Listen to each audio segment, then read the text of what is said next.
Hai guys, hari ini aku mau make upin Mbak Dea dari Dlingo Bantul. Dan ini dia suasana waktu kita baru aja sampai. Kerasa banget ya suasana ewohnya lek coron desa ngono. Dan ini dia Mbak Dea yang Masya Allah cantik dan baik banget. Terus dia di make upin juga nggak mainan HP loh. Wes pokok idaman banget nek manten kui didandani ora dolanan HP.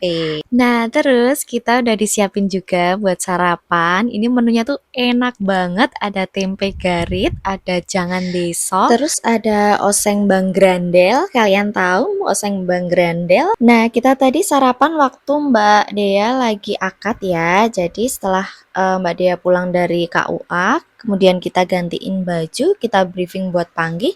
Dan ini dia prosesi panggihnya. Pokoknya kalian gak perlu khawatir kalau lokasi kalian jauh, tenang aja. Sesotia Wedding bakal tetap datang ke lokasi kalian buat make upin kalian. Dan aku baru sempet tag video ini pas udah selesai resepsi. Dan make upnya masih aman ya. Kalian bisa lihat. Langsung aja bookingnya kemana, hubungi admin di bio.